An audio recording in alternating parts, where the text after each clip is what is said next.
Alain, propos d'un Normand. Dépopulation. Voici une constatation qui a souvent attristé les sociologues.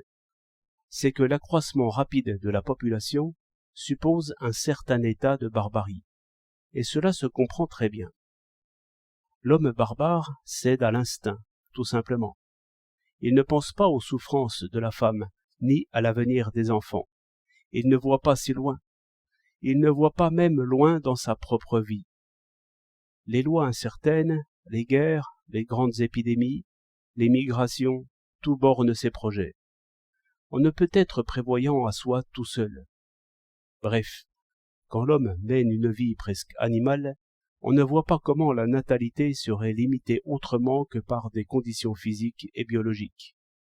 Et ce sera une lapinière humaine. De là les invasions de barbares, sous une forme ou sous une autre, et peut-être sans fin.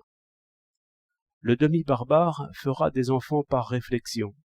Il s'aime en ses enfants plus qu'en lui-même, et c'est pour eux qu'il fait l'avenir, non pour lui. Nous en avons tous connu de ces hommes robustes, un peu épais et incultes, qui prennent toute la peine pour eux, et préparent de la joie, du luxe, une vie ornée et facile pour leurs enfants. Mais il me semble que déjà, la prévision doit les conduire à la prudence, s'ils ne sont pas très pauvres. Quant à l'homme qui pense à sa perfection personnelle, à sa propre culture, à sa propre liberté, il n'aura guère d'enfants.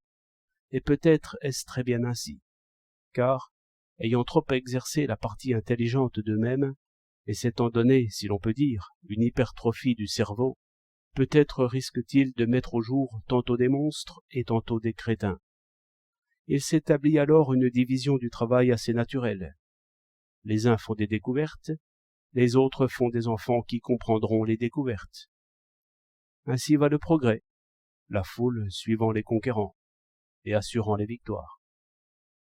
Ces réflexions doivent nous donner une juste idée de la perfection humaine. Il faut modérer parfois l'intelligence aussi, et ne pas rougir d'être un bon animal avant toute chose. J'aime mieux une petite lueur de bon sens, portée par de bons muscles, qu'une grosse tête sur un petit corps. Sans les muscles, l'idée n'irait pas loin. Une pensée chargée de matière, une pensée aux larges pieds, voilà ce qui mène le monde.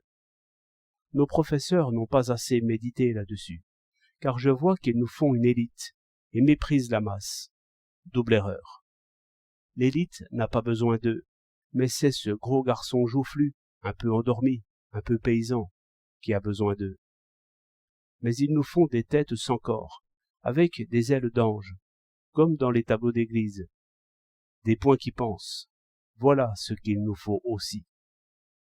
5 novembre 1909.